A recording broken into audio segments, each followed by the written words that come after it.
शाम प्राची टीवी पर सीरियल देख रही होती है, तभी उसकी सास वहाँ आती है। अरे सीरियल में तो ऐसे मग्न है जैसे आज रात का खाना पड़ोसी आकर बनाएंगे। मुझे पता ही नहीं था आपने अपने बेटे की शादी पड़ोस में भी की हुई है। हैं? मतलब? मतलब इस घर में सारा काम बहू ही करती है, आप तो सिर्फ खर्राटे मारती हैं। अच्छा जी, फिलहाल तो तुम आराम फरमा रही हो, चलो जाओ, ये मेरे टीवी देखने का समय है। आहा, इसीलिए मुझे भगाया जा रहा है। सॉरी, अब तो बिल्कुल नहीं जाऊंगी। प्राची की इस बात पर दोनों सास बहू के बीच टीवी रिमोट के पीछे बच्चों जैसे छीना झपटी शुरू हो जाती है, जिसके बीच श्लोक भी काम से घर वापस आ जाता है। आज मेरी चूहे बिल्ली की जोड़ी किस बात पर झगड़ रही है? अरे तेरे बीवी मुझे टीवी ही नहीं देखने दे रही। अरे तुम्हारी मम्मी मुझे खाना बनाने के लिए फोर्स कर रही है। अरे वाह, ऐसे बेतुके रीजन पर तो बच्चे भी झगड़ा नहीं करते। अरे मुझे कुछ मत बोल, सब इसने ही शुरू किया है। हाँ हाँ, जैसे आप तो बहुत दूध की धूली है ना। अरे बस, दोनों चुप। प्राची जाओ, खाने की तैयारी करो। और माँ तुम छोड़ो, तुम्हें क्या बोलूं, शांति से अपना सीरियल देखो, मुझे दोबारा लड़ने की आवाज सुनाई नहीं देनी चाहिए। ऐसा बोलकर श्लोक वहां से चला जाता है, जिसके पीछे पीछे प्राची भी कुछ न कुछ बड़बड़ाते हुए रसोई में चली जाती है। हाँ हाँ, सासू जी को तो कुछ बोलेंगे ही नहीं, बस मुझ पर ही हुक्म चलता है, खाना बनाओ, जैसे मैं इनके घर में खाना बनाने के लिए आई हूँ।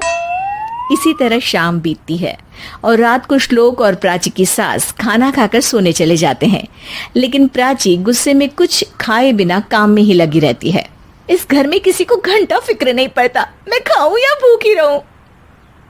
प्राची कुछ देर के लिए रसोई से बाहर जाती है और जैसे ही वापस आती है तो वहां दूध का भरा ग्लास देखकर हैरान रह जाती है।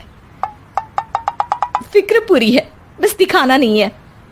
प्राची दूध पीकर सोने चली जाती है और अगली सुबह एक बार फिर सास बहू का कार्टून नेटवर्क स्टार्ट हो जाता है। ये तुमने ही किया है। अरे अजीब जबरदस्ती है, मैं बोल रही हूँ मैंने कुछ नहीं किया। दोनों ने मिलकर पूरे घर को पागल खाना बनाया हुआ है।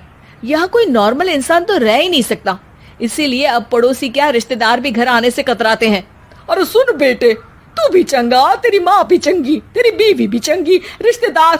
हाँ जी, आपको नहीं पता क्या, गंगाधर ही शक्तिमान है, रिश्तेदार ही। हाँ हाँ, बस समझ गया।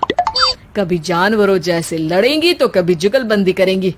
भाई मैं आप दोनों के बीच में नहीं फंसना चाहता। सास बहू की इस मन मौजी जोड़ी से परेशान होकर श्लोक अपना सिर खुजलाता वहां से चला जाता है। चलो अब मैं भी कीर्तन में जा रही हूँ।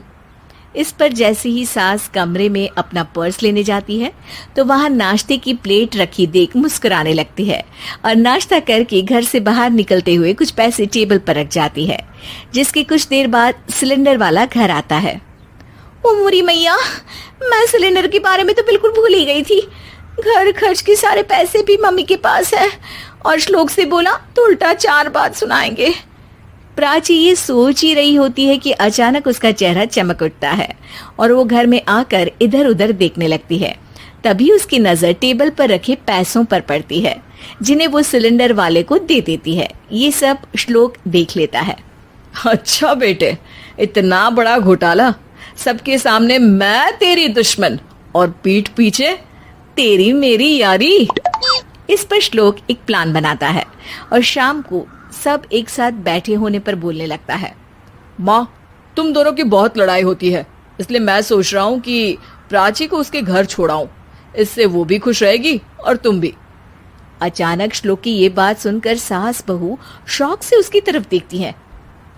अरे ऐसे कैसे घर छोड़ाओगे, मुझे कहीं नहीं जाना।